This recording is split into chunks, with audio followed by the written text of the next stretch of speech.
Tov, nous sommes dimanche matin et nous allons reprendre notre étude de Masechet Ktubot au Daf Pe Gimel Amud Aleph. Donc nous commençons un nouveau chapitre. Donc nous avions vu que le mari avait trois droits particuliers concernant les biens, les nirsémélog, les biens qui étaient apportés par son épouse, qu'elle pouvait avoir reçus en cours du mariage, par exemple d'un héritage. C'était premièrement le droit d'en consommer les fruits, deuxièmement le droit d'annuler la vente si jamais la femme décidait de vendre ces biens-là, et troisièmement le droit d'héritage si jamais sa femme venait à décéder. La Mishnah nous enseigne que Hakotev leishto din udvarim enli benir saïr, que si un homme écrit à sa femme sur un shtar, il lui écrit din udvarim enli benir saïr, mot à mot, ça veut dire je ne veux rien avoir à faire avec tes biens. Hareze ochel perot bechayea, il pourra malgré tout manger des fruits de ces terrains-là, bechayeha, de ces biens, du vivant de la femme. Veim meta, et si jamais la femme décède, yorsha, il héritera de ses biens. Imken, lama katavla din udvarim enli benir saïr. Alors la Mishnah s'interroge elle-même en disant si il en est ainsi, et que malgré le fait qu'il lui est écrit je ne veux rien avoir avec tes terrains, avec tes biens, comment ça se fait qu'il puisse en manger les fruits et qu'il puisse également en hériter une fois qu'elle sera morte? Alors ça sert à quoi? Chez Imachra Venatna Kayam. Donc la seule raison pour laquelle il a écrit cette stipulation-là, c'est pour dire que si jamais elle a vendu, donc, ou elle a donné ces terrains-là, donc de son vivant, donc du vivant du mari, Kayam, ça marchera quand même, donc il perd son droit d'opposition ou d'annulation de la vente ou du don. Katavla dinudvarim enli benir saïr ou peroteem. Maintenant, s'il rentre un peu plus dans les détails et il dit je veux rien avoir à faire ni avec tes biens, ni avec les fruits de tes biens. Hareze eno ochel perot bechayea. Il ne peut forcément pas manger des fruits de son vivant. Veim meta yorsha, mais il pourra toujours hériter de ses biens une fois qu'elle sera décédée. Rabbi Yehuda Omer, Leolam ochel pere perot, ad shirtovla dinudvarim enli benir saïr ou peroteen ou bepere peroteem ad olam. D'après Rabbi Yehuda, il pourra toujours manger, même s'il ne mange pas les fruits des terrains de l'épouse, il pourra toujours manger les fruits des fruits. On expliquera dans la Gemara qu'est-ce qu'on appelle fruits des fruits. Ad shirtovla din udvarim enli benir saïr, jusqu'à ce qu'il lui écrive qu'il il ne veut rien avoir à faire ni avec ses biens, ni avec les fruits de ses biens, ni avec les fruits de ses biens ad olam, jusqu'à jamais. Katavla din udvarim enli benir saïr ou perotem ou fruits perotem bechayer ou vmoter. Maintenant, s'il lui a écrit, je ne veux rien avoir à faire avec ni tes biens, ni les fruits de tes biens, ni les fruits des fruits de tes biens, de ton vivant et après ta mort. Eno ochel perot bechayea, il ne pourra pas manger les fruits de son vivant. Veim meta eno yorsha, et si jamais elle vient à mourir, il ne pourra pas hériter de ses terrains. Rabban Shimon ben Gamliel Omer, d'après Rabban Shimon ben Gamliel, im meta yirachena, malgré tout, si elle meurt, il pourra hériter de son terrain. Pourquoi? Mipne shematne alma shekatuv batora, car en disant qu'il renonçait à l'héritage de son épouse, il était en train de faire une stipulation concernant quelque chose qui est écrit dans la Torah. Vechol amatne alma shekatuv batora tnao batel. Et quiconque donc fait une stipulation par rapport à quelque chose qui a été à l'encontre de quelque chose qui est explicite dans la Torah, son tnaï est batel, c'est-à-dire que sa stipulation est nulle et non avenue. La Gemara enseigne, Taner Rabbi Chia haomer leishto. Rabbi Chia il dit que il faut lire ou qu'on peut dire haomer leishto, que ça n'a pas été enseigné que c'est celui qui écrit à sa femme, mais celui qui dit à sa femme. Regardez Rashi. Velotane kotev, il ne retient pas la formulation de kotev, de hashmoinan de be'amira be'alma nami salik nafshe. Dire qu'il suffirait simplement que l'homme fasse cette stipulation verbalement pour que le renoncement soit valable. Belo shum kinyan uktiva, sans aucun kinyan, sans aucun acte juridique de validation. Donc Rashi prépare déjà le terrain pour ce que nous verrons plus loin dans la page. L'octiva non plus, et sans aucune écriture.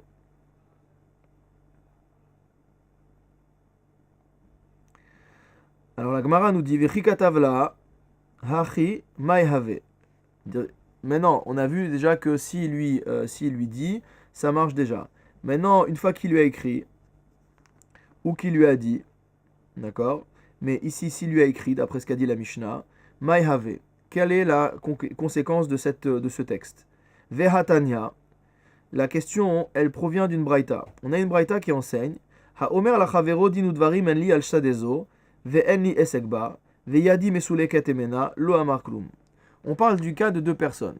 Ces deux personnes sont associées dans la possession d'un terrain, d'un champ. Si l'un des deux associés dit à l'autre je n'ai rien à faire ni avec ce champ, ni quoi que ce soit qui s'y approche, donc enli esekba, mot à mot, je n'ai aucune affaire par rapport à ce champ. Veyadi mesuleket emena, mot à mot, je retire ma main de ce champ.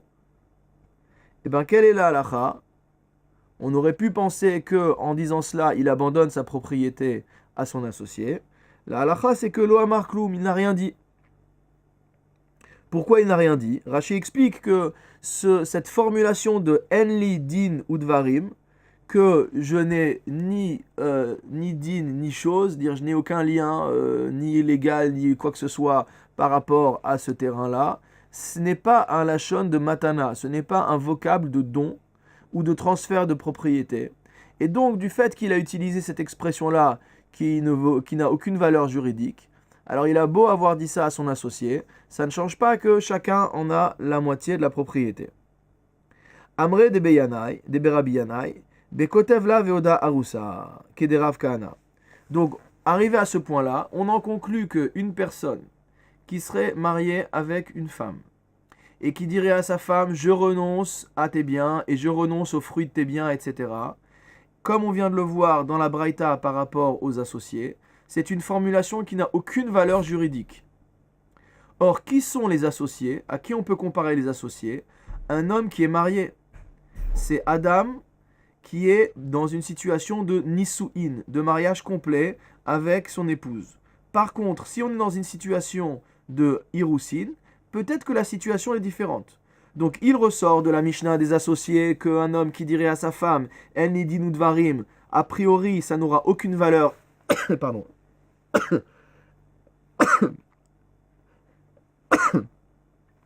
A priori, ces paroles n'auront aucune valeur juridique et donc il n'aura renoncé à rien du tout. Donc, ça ne marche pas. Alors, on va trouver un cas qui est moins fort que celui de l'association et c'est le cas des Erusin. C'est-à-dire que la femme a déjà reçu les Kiddushin, donc elle est déjà consacrée à son mari, mais elle n'est pas encore rentrée dans la vie maritale avec son époux. Ils ne sont pas encore passés par les Nisu'in. Et ça, c'est conforme à quoi? Kede Rav Kahana. C'est conforme à l'avis de Rav Kahana. De Amar Rav Kahana, car Rav Kahana a enseigné Nachala haba'a le adam mimakom acher, que un héritage qui vient à un homme mot à mot d'un autre endroit. Rashi explique qu'il s'agit d'un héritage qu'il n'a pas reçu via ses pères, mais qu'il a reçu via son épouse en se mariant avec elle. Adam matne alea shelo irashena. On a le droit de stipuler que l'on n'en héritera pas. Et ça marche. Contrairement à ce qu'avait dit Rabban Shimon ben Gamliel à la fin de notre Mishnah.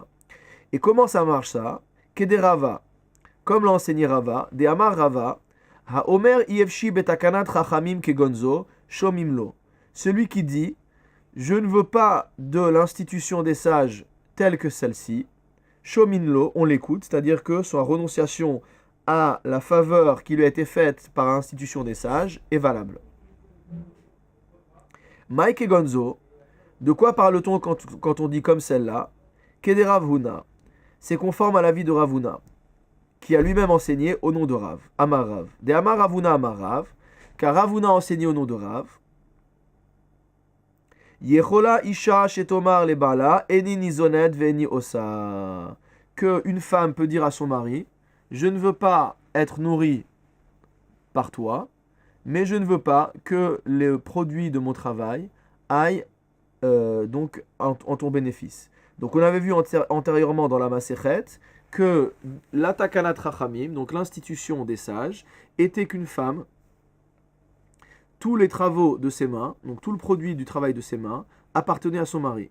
Et qu'en compensation, son mari assurait sa subsistance. En vérité, quel est le sens de cette institution? Comme l'explique Rashi, c'est que très souvent, la femme n'était pas en mesure d'assurer sa propre subsistance. Donc de manière à ce que sa subsistance soit assurée, on a donné la responsabilité au mari. Et en contrepartie, le mari pouvait profiter donc du produit, du travail de son épouse. Mais une femme peut être dans une autre situation. Elle peut être par exemple dans une situation où elle dit « Moi, je suis trop délicate pour travailler, mais je peux trouver d'autres sources de revenus. » Peut-être qu'elle va avoir un travail autre que celui que son mari voudrait lui faire faire, un travail plus intellectuel par exemple, et donc elle va assurer sa propre subsistance. Ou alors, au contraire, une femme qui va dire « Mais moi, j'ai un travail qui ramène énormément d'argent, et donc je ne veux pas céder le produit de mon travail contre simplement la pension alimentaire de mon mari, qui est bien inférieure au produit de mon travail. » Donc ce qui veut dire que les Chachamim, lorsqu'ils font une takana, lorsqu'ils prennent une institution, ils la font de manière générale pour profiter à la majorité des gens. Mais s'il y a certaines personnes pour qui cette institution n'est pas favorable, on peut très bien imaginer qu'ils renoncent à cette institution-là en leur faveur. Donc à ce stade de la Gemara, donc on peut comprendre quoi? On peut comprendre que ici, il peut avoir renonciation de la part du mari. Alors on nous dit, si tu viens me dire que ça marche et que la femme qui est mariée, elle a le droit de dire qu'elle refuse de travailler pour son mari, mais qu'en parallèle, elle renonce à être nourrie par son mari, alors pourquoi, dans ce cas-là, on ne peut pas dire que notre Mishnah parle, même dans le cas d'une femme qui est Nesou'a, même dans le cas d'une femme qui est mariée? Pourquoi simplement limiter ça à une femme qui est Aroussa, sachant que cette histoire de subsistance de la femme en échange de son travail, ça ne concerne que la femme qui est Nesou'a et non pas la femme qui est Aroussa. La Gemara nous dit Iachi afilu Nesou'a nami. Amar Abaye Nesou'a yado ki yada. Abaye nous dit que en fait, le problème avec une femme qui est Nesou'a, c'est que yado ki yada. Le mari et la femme sont comme des associés, c'est-à-dire qu'ils ont une force juridique qui est égale par rapport au bien. Rava Amar, Rava dit au contraire, Yado adifam yada. Rava nous dit que la puissance juridique de l'homme est supérieure à celle de la femme lorsqu'ils sont dans une situation de Nisu'in. Donc lorsque Abaye nous a dit que l'homme et la femme sont de puissance égale, ça veut dire forcément qu'il ne peut pas avoir de renonciation unilatérale. Il va falloir qu'on soit vraiment, qu'il y ait une matana, qu'il y ait un acte de don.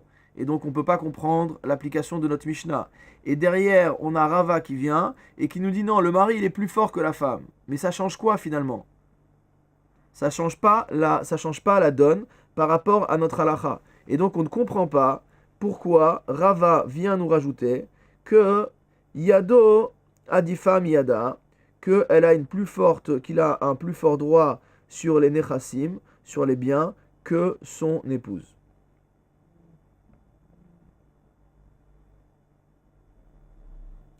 Alors la Gemara nous répond, Nafka mina les shomeret yabam. Donc on en tire une conclusion pratique de cette différence entre Abaye et Rava en ce qui concerne shomeret yabam. C'est quoi shomeret yabam? Très rapidement. Donc une femme était mariée, son mari décède sans laisser d'enfant. Ce mari-là avait un frère. Donc la femme se retrouve dans une zika, donc la veuve se retrouve dans une zika, c'est-à-dire dans une relation juridique qui la lie à son beau-frère. De cette relation-là, elle peut sortir de deux manières, soit en épousant son beau-frère, c'est ce qu'on appelle le yiboum, soit en faisant la cérémonie de la khalitsa, du déchaussement, au cours duquel on va avaliser le fait qu'il y a refus de la part du beau-frère de la prendre comme femme, auquel cas elle devient libre et elle peut se remarier avec qui elle souhaite. Donc dans le cas d'une shomeret yabam, qui vient avec des biens, donc qu'elle avait amené déjà, qu'elle avait déjà lors de son premier mariage. Donc quelle va être la situation? Est-ce que le Yabam va pouvoir également renoncer en disant Enli dinu dvarim benir sa'ir, ou est-ce qu'on dit qu'il ne peut pas le faire? Et donc là, c'est là où on va voir la nafkamina, c'est là où on va voir la différence d'avis, en quoi elle porte à conséquence, entre Abaye et Rava. Puisqu'on va tout décaler d'un degré. Ça veut dire que, dans le cas de Abaye qui disait Nesou'a Yado Keyada, dans le cas où Abaye disait que quand la femme est mariée, Yado Keyada, ça veut dire que la puissance juridique du mari sur les biens est égale à celle de la femme. Si elle y est Shomeret Yabam, maintenant c'est elle qui va être supérieure à lui. Tandis que Yado Adifa Miyada, dans le cas où on dit que Yado Adifa Miyada, c'est-à-dire que lui avait une puissance supérieure à elle, pardon, encore une fois, oui. Donc si dans le cas où, pour l'avis de Abaye qui disait qu'il y avait égalité de force, donc si jamais elle est Shomeret Yabam, c'est elle qui va avoir la main par rapport au mari. Tandis que dans le cas de Rava qui disait Yado Adifa Miyada, à l'état marié, le mari a une force supérieure à la femme du point de vue juridique sur les biens, alors quand elle est en situation de Shomeret Yabam, ils vont être à égalité, donc il va être dans la même situation que celle que Abaye décrivait pour deux personnes qui sont mariées. Ibaya Lehu, il y a une question qui a été posée au Bet Midrash. Kanu Miyado Mahu.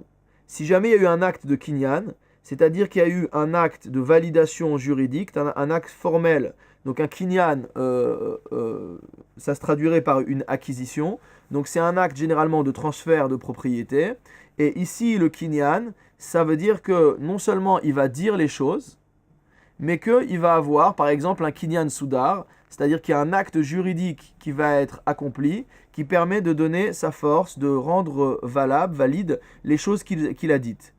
Alors dans le cas où le mari a accompagné ses paroles de Din Udvarim, ou alors son écrit de Din Udvarim Enli Benir Saïr, il a accompagné ça d'un acte de Kinyan, qu'en est-il?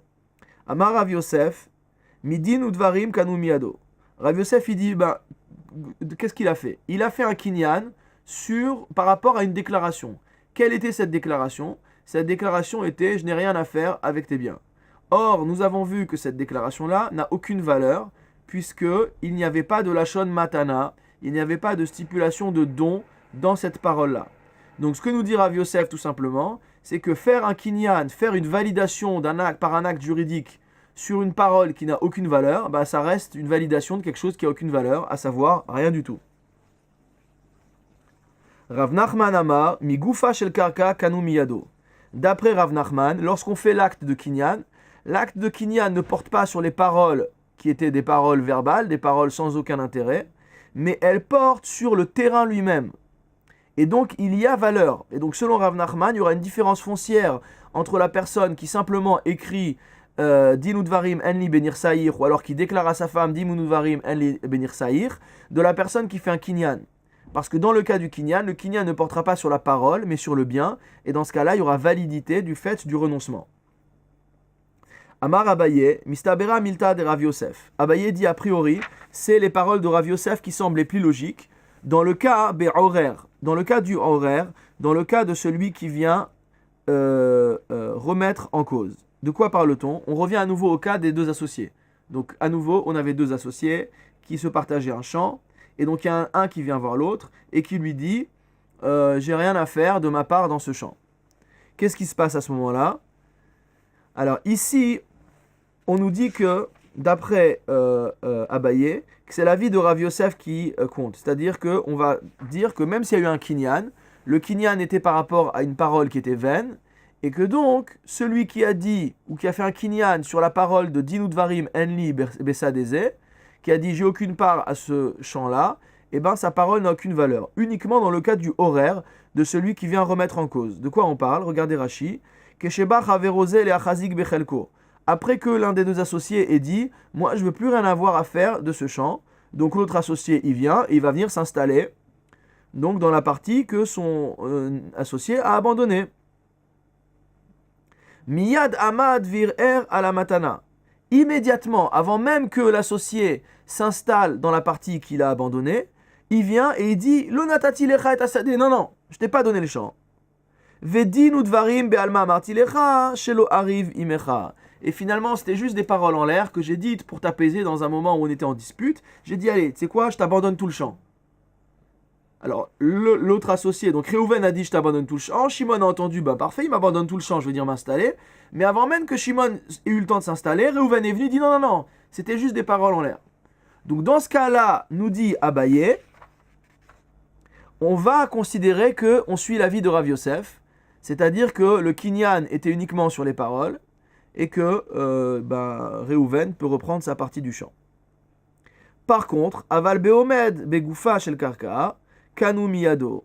Mais dans le cas où la personne, donc le Shimon en question, qui a entendu et qui a vu son ami Réhouven faire un kinyan sur la parole consistant à dire qu'il lui a abandonné sa partie du champ, si maintenant Shimon s'est installé dans la partie du champ de Réhouven et y est resté 1 ou 2 jours, et que pendant ces 1 ou 2 jours, il n'y a pas eu de protestation de la part de Réhouven, alors on va en déduire quoi? On va en déduire que le kinyan était bien Begoufa chez le Karka, que le kinyan qu'a fait Réhouven, c'était bien un transfert de propriété qui avait pour objet le terrain lui-même, et que le fait que Réhouven vienne protester 1 ou 2 jours après, c'est que des gens sont venus le voir, ils lui ont dit « Mais t'es fou, pourquoi tu as abandonné ta partie à Shimon ?» Et que donc du coup il revient sur son avis, mais que son intention était bien de laisser le terrain. Donc à nouveau, selon Abaye, dans le cas du horaire, dans le cas de celui qui remet en cause, avant même que son voisin ait pris possession, alors on va dire qu'on suit comme Rav Yosef. On suit le fait qu'il n'a fait que valider des paroles vaines et que donc rien ne s'est passé. Par contre, s'il y a déjà eu prise de possession de la part du partenaire, Kanu Miyado, donc on considère que c'est le terrain lui-même qui a été acquis. Amar Amemar, Hilcheta Migoufa Shel Kaka Kanu Miyado. Amemar vient et il dit oui, quand il y a Kinyan, on considère que le Kinyan a été fait sur le terrain lui-même et pas sur les paroles. Amar le Ravashi le Amemar, Beorer ou Beomed? Ravashi lui dit, mais attends, monsieur Amemar, de quoi parles-tu? Tu nous dis que la halacha, elle est comme ça uniquement dans le cas de celui qui est déjà Omed, qui est déjà installé sur le terrain, ou même Beorer. Ou est-ce que ça marche pour toi également? Béhoraire, dans le cas où on vient contester la propriété avant qu'il y ait eu prise de possession. Amarle, Loshmiali. Pardon, le Maïnaf Kamina, la Gemara elle dit à quoi ça sert de poser cette question-là? Qu'est-ce que ça change? Il dit que de Rav Yosef. Ça change en fonction de l'avis de Rav Yosef. Parce que si on va selon l'avis de Rav Yosef, d'accord, on a vu qu'il y avait une différence entre horaire et omed. Amarle, qu'est-ce qu'il lui a répondu? Amemar à Ravashi, Lo Shemi Ali, j'ai jamais entendu ça. Kelomar Lo Svirali, c'est-à-dire que je ne pense pas comme l'avis de Rav Yosef. Et donc lui, il pense en général qu'on ne fait pas de distinction entre celui qui serait déjà Omed et celui qui serait simplement horaire, c'est-à-dire qui viendrait contester avant que la prise de possession effective soit faite. La Mishnah nous avait posé une question. Elle avait dit que quelqu'un qui avait renoncé au champ, au bien de son épouse, et également aux fruits, on dit qu'il pourra quand même manger les fruits, et quand même il héritera du terrain quand sa femme décédera. Alors la Mishnah, elle a dit, Imken lama katavla. Si c'est comme ça, à quoi ça sert qu'il lui ait écrit? Vete malé. Et donc on avait conclu quoi? On avait dit que c'était pour enseigner que si la femme, elle voulait vendre le bien du vivant de son mari, il ne pouvait pas annuler la vente ou l'en empêcher. Vete malé. Alors la Gemara elle nous dit, la femme, elle devrait dire à l'homme, Mikol mile selikat nafshach. Maintenant que tu as dit ça, ça veut dire que tu as renoncé à tout. Pas seulement au fait de t'opposer à la vente, mais à tout. Tu as également renoncé aux fruits et à l'héritage. Amar Abaye, donc Abaye vient dire, Yad Baal Ashtar à la Tartona. Je vais essayer de synthétiser rapidement ce que dit Rashi. Rashi nous dit la chose suivante. Il y a un principe dans la Gemara, c'est que Yad Baal Ashtar à la Tartona. Lorsque quelqu'un dispose d'un écrit, un acte, qui va lui permettre d'aller chercher un bien chez autrui. Donc Réhouven, par exemple, a un shtar qui va lui permettre d'aller chercher chez Shimon. On peut avoir deux cas. Soit le shtar est explicite, et donc il y a la liste des biens auxquels Réhouven peut prétendre chez Shimon. Donc il va aller chez Shimon, qui est le Mourzak, c'est celui qui est actuellement en possession des biens, et il va lui amener le shtar, il va lui dire voilà, tu m'as écrit sur l'acte que tu me dois ça, ça, ça et ça, donc merci de me les donner. Donc dans ce cas-là, Shimon ne peut faire que donner ses biens à Réhouven. mais dans un cas où le shtar n'est pas explicite et il laisse place à interprétation. C'est-à-dire qu'il y a bien marqué dans ce shtar-là qu'il y a une dette de la part de Shimon vis-à-vis de Reuven. Donc il va aller chercher, les biens chez lui, mais on n'a pas explicité exactement qu'est-ce qu'il avait le droit de prendre. Dans ce cas-là, on considère que Baal Shtar, que celui qui détient l'acte, celui qui détient le texte qui va lui permettre d'aller chercher chez son prochain, Yado à la Tartona, il est en position de faiblesse. Ça veut dire quoi? Ça veut dire qu'on va lui accorder le minimum minimorum qui peut être interprété comme étant le contenu de cet acte-là.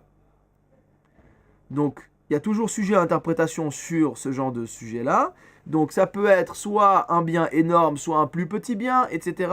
Donc, à chaque fois, on réduira au maximum, parce que comme Amotzi Mechavero à la Varaya, celui qui veut faire sortir un bien des mains de son prochain, il doit amener une preuve.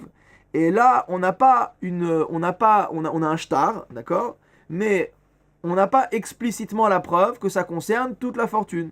Donc il va aller chercher la partie la plus petite qui peut permettre de s'acquitter de cet acte-là. Donc ça sera la même chose ici en ce qui concerne le mari. Puisqu'on sait que le mari a eu droit à 3 choses. Il a eu le droit premièrement au pérote, il a le droit à manger les fruits des nirsémélogues de la femme. Deuxièmement, il a un droit d'opposition en cas de vente ou d'annulation d'une vente que la femme aurait fait de ces biens-là. Et troisièmement, il a un droit d'hériter de ses biens lorsque sa femme vient à décéder. Ce qui veut dire qu'il va falloir déterminer lequel de ces trois droits correspond au plus petit des droits. Alors, Abaye nous a dit, Yad Baal Ashtar à la Tartona, donc que le mari, c'est lui qui vient finalement voir son épouse pour réclamer l'exercice de son droit. Yado à la Tartona, donc il est en position de faiblesse. Et que donc, il va renoncer uniquement à la partie la plus petite. Ve'ema miperi. Donc pardon, c'est la femme qui est en position de faiblesse. Et donc quand elle vient voir son mari avec le shtar qui dit, bah voilà, tu as marqué sur le papier que tu renonçais à tes droits. Donc comme la femme, elle est en position de faiblesse parce que c'est pas explicité dans le papier, on va pouvoir tirer du mari que la partie la plus petite des 3 droits. Alors quel est le plus petit des 3 droits? Ve'ema miperi. Pourquoi on ne dit pas que c'est les fruits qui sont le plus petit bénéfice? Pourquoi? Parce que l'opposition sur le fait de vendre, c'est ce qui permet de garder le bien. Donc le bien, c'est quand même le principal, le keren. Donc on peut dire que ça, c'est un droit qui est plus important que les fruits. Et l'héritage, c'est aussi important, puisque l'héritage, il va hériter de la totalité du bien et pas simplement des fruits. Donc on n'a qu'à dire que le plus petit, c'est les fruits. Amar Abaye, Butsina Tav Mikara. Abaye, il dit non, on préfère une courgette aujourd'hui qu'un potiron demain. Ça veut dire que selon le principe qu'on a même en finance aujourd'hui d'actualisation des flux, on sait que 1 euro qu'on me donne aujourd'hui, il vaut plus que l'euro que je recevrai demain. Et donc le mari préfère avoir les fruits aujourd'hui que potentiellement demain la capacité à hériter si jamais sa femme décède avant lui, ou alors la capacité à s'opposer à une vente dans l'hypothèse où la femme voudrait vendre. Donc tout ça, c'est des choses qui sont incertaines, aussi bien l'hypothèse de vente que l'hypothèse que sa femme décède avant lui. Et donc lui, ce qu'il y a de plus gros, c'est le fruit, parce que le fruit, il en est certain, il va le toucher aujourd'hui. Vema Mirusha, on te dit, mais non, propose de dire que le plus petit, donc le fruit, c'est quelque chose d'important. Donc alors, si le fruit, c'est quelque chose d'important, on n'a qu'à dire que la chose la moins importante, à laquelle la femme peut dire au mari, tu as renoncé, c'est l'héritage. Amar Abaye, Abaye répond à ça, Mita shricha, mechira lo shricha, que la mort, c'est fréquent, dire qu'il est fréquent qu'une femme décède avant son époux, a priori il devrait avoir à peu près 50% de chance, peut-être un petit peu moins parce que les femmes ont une espérance de vie plus longue que les hommes, et mechira lo shricha, par contre le fait qu'elle vende, c'est beaucoup moins fréquent. Pourquoi? Parce que c'est un bien qu'elle a hérité de son père, donc il y a un attachement affectif à ce bien-là. Et également, en cas de divorce, c'est un bien avec lequel elle repart. Donc, il est extrêmement peu probable que la femme vende ce bien. Donc, dans ce cas-là, ça veut dire que la renonciation à la vente est un plus petit avantage que le fait de renoncer à l'héritage. Vechi mesalek enish nafshe. Et lorsqu'un homme donc abandonne mimilta adelo shricha, une chose qui n'est pas fréquente, c'est-à-dire qu'il va dire je renonce à m'opposer à la vente, mimilta de shricha lo mesalek enish nafshe, il ne va pas pour autant se défaire de quelque chose qui est beaucoup plus fréquent, à savoir le fait que sa femme puisse décéder de son vivant, et donc il ne va pas se défaire de son droit d'héritage. Ravashi Amar, Ravashi vient et nous dit Benir Saïr, velo beperotéen, Benir Saïr, velo leacharmita. Donc Ravashi arrive carrément à retrouver la halacha dans la formulation de ce qu'a écrit le mari à sa femme. Il lui a écrit je ne veux rien avoir à faire, Benir Saïr, avec tes biens. Si je dis avec tes biens, c'est à l'exclusion des fruits. Donc ça, les fruits, j'ai à avoir à faire avec. Donc je veux continuer à profiter des fruits. Benir Saïr, velo acharmita. À tes biens, à toi, c'est-à-dire de ton vivant, mais après que tu sois morte, je ne veux pas, je ne veux pas y renoncer, c'est-à-dire je ne renonce pas au droit de la Yerusha, je ne renonce pas à l'héritage. Rabbi Yehuda Omer, donc on a vu dans la Mishnah que Rabbi Yehuda avait dit, Léolam ou ochel pere perot, que si l'homme a renoncé aux fruits, il pourra malgré tout toujours manger des fruits. Tanoura banan, eluen perot, veluen pere perot. Là, il y a une braïta qui nous enseigne, qui pose la question, qu'est-ce qu'on appelle les fruits et qu'est-ce qu'on appelle les fruits des fruits? Ichnisa lo karka veasta perot. Si jamais donc elle a rentré dans la fortune du foyer un terrain et que le terrain a donné des fruits, harien perot, c'est ça les fruits. Donc au sens propre du terme, elle a amené un champ de pommiers, d'accord, un verger avec des pommiers. Et c'est quoi les fruits du terrain? C'est les pommes. Machar perot velakar men karka. Maintenant, si le mari prend cette récolte de pommes et avec l'argent qui en sort, il arrive à acheter un autre terrain et que ce terrain-là produit lui-même des fruits, hareen pere perot, c'est ça qu'on appelle les fruits des fruits. Machar perot, ibayaleu. On a posé une question au Bet Midrash. Les Rabbi Yehuda pere perot dafka, odilma ad olam dafka. Selon Rabbi Yehuda, quelle est la formulation exacte que doit utiliser le mari pour sa renonciation? Est-ce qu'il doit dire uniquement pere perot, les fruits des fruits, ou est-ce qu'il doit dire adolam, jusqu'à jamais? Odilma tarvaïhu dafka, ou puisque Rabbi Yehuda parlait des deux, est-ce qu'il a l'obligation de dire les deux? De dire je renonce aux fruits et aux fruits des fruits jusqu'à jamais? Im timselomar pere perot dafka, si tu viens me dire que la bonne formulation c'est de dire les fruits des fruits, ad olam la mali, pourquoi tu rajoutes dans la Mishnah qu'il faut dire jusqu'à jamais? Hakamashmalan, ça vient nous enseigner quoi? Kevan de katavla pere perot, étant donné qu'il a écrit les fruits des fruits, keman de katavla ad olam dame, il est semblable à une personne qui aurait écrit jusqu'à jamais. Veim timselomar ad olam dafka, mais si tu viens me dire que c'est jusqu'à jamais qui est la bonne formulation, pere perot la mali, dans ce cas-là, pourquoi il vient me dire pere perot? Il y a une contradiction.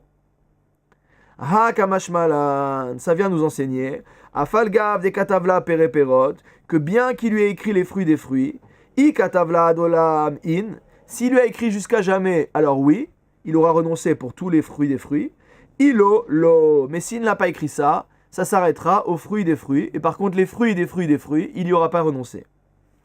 Veim timtselomar tarvaïhu dafka, tarte la mali. Maintenant, si tu viens de me dire que c'est la formulation des deux qui est nécessaire, pourquoi il faut dire les deux? On n'a pas besoin des deux. Tsricha, on réinterroge. Il dit on en a besoin, pourquoi? Di katavla pere perot, si j'avais écrit uniquement les fruits des fruits, velo katavla adola, mais qu'il lui avait pas écrit jusqu'à jamais. Hava amina pere perot ou delo achil aval pera de pere perot achil. J'aurais pu penser que il s'interdit uniquement la consommation des fruits, mais que les fruits des fruits, il ne s'les interdit pas. Les achit sterich adolam.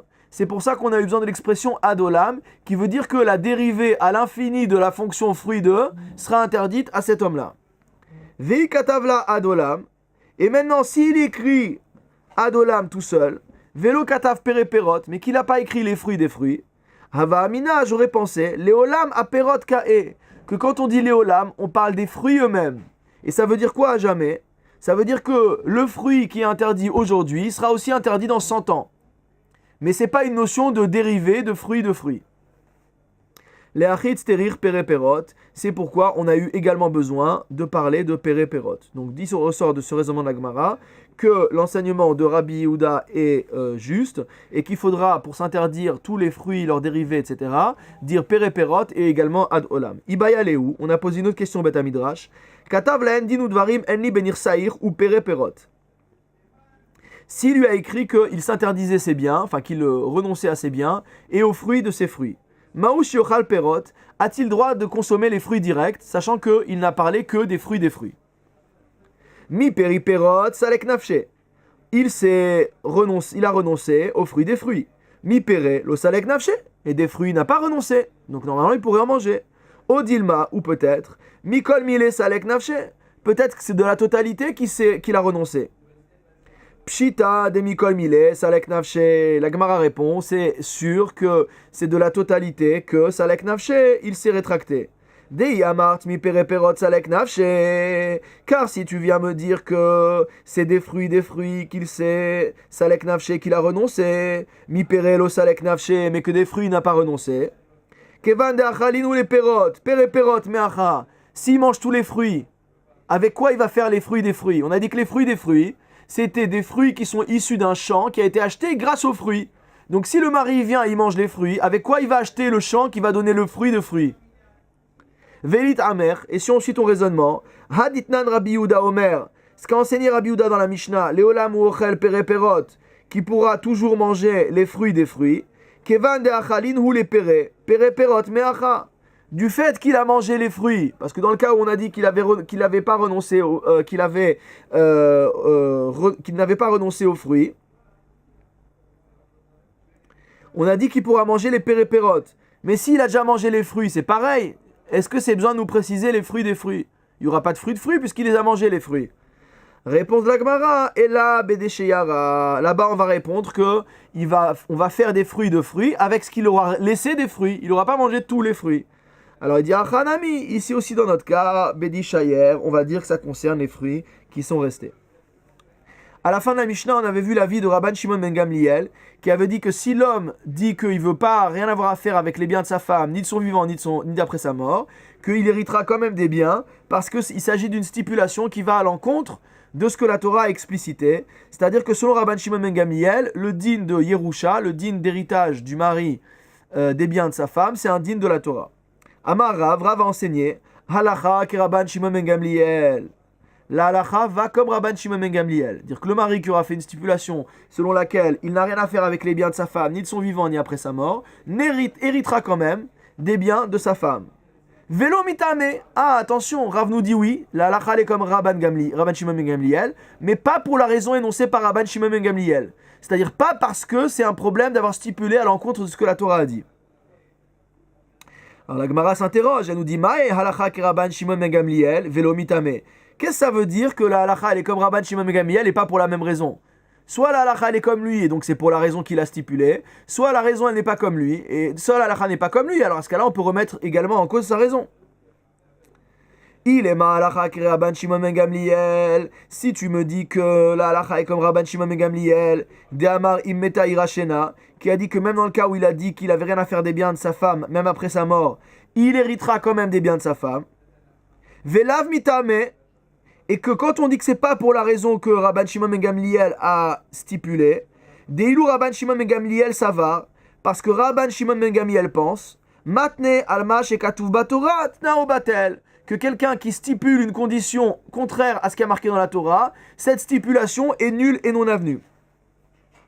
Verav savar tnao kayam, et Rav pense que au contraire, le tnaï de ce monsieur qui a dit je ne veux pas, je renonce au bien de ma femme aussi bien de son vivant qu'après sa mort, son tnaï est kayam, sa stipulation est valable. Alors pourquoi il hériterait de sa femme si la renonciation qu'il a stipulée est valable?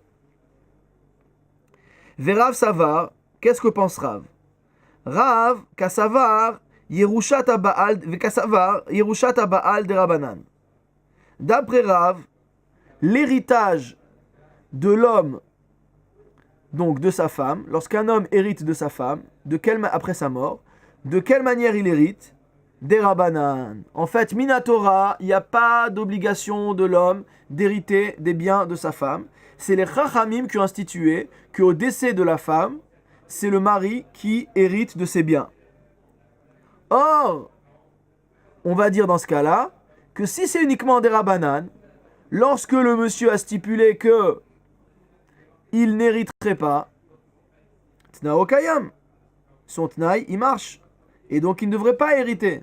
Donc comment Rav peut à la fois penser que la halacha est comme Rabban Shimon ben Gamliel, à savoir que l'homme héritera quand même, alors qu'on vient de voir que d'après lui, le din d'héritage de l'homme de sa femme, c'est un din des Rabbanan, et que donc lorsqu'il a dit qu'il renonçait à l'héritage, ça marchait. Donc à la fois il nous dit que le fait de renoncer à l'héritage marche, et à la fois il nous dit que la halacha c'est qu'il héritera quand même. Alors où est la solution?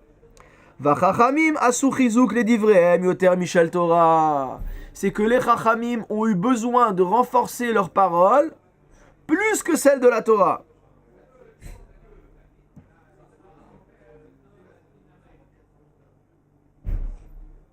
Ça veut dire que, étant donné que c'est les chachamim qui ont institué que le mari devrait hériter de sa femme, on a toujours peur, lorsqu'il y a une takana de chachamim, que les gens se comportent de manière dérogatoire avec cette takana et ne la respectent pas en disant bon c'est juste une invention des rabbins. Donc les chachamim ont besoin de renforcer leur takana. Donc c'est pourquoi Rav nous dit que les chachamim ont renforcé ce din d'héritage, donc qu'ils ont décidé que le mari hériterait de la femme, et donc même si l'homme fait un tnaï, comme quoi il ne veut rien avoir avec les biens de sa femme, rien à faire avec les biens de sa femme, ni de son vivant, dire qu'il ne va pas manger les pérotes, etc., ni après sa mort, c'est-à-dire qu'il ne veut pas hériter des biens de sa femme, et bien malgré tout, il en héritera, non pas parce que la Yerusha est un din Torah, mais parce que la Yerusha est un din des Chachamim, et que les Chachamim ont renforcé leur institution. De quelle manière? En empêchant un homme de renoncer à ce bénéfice.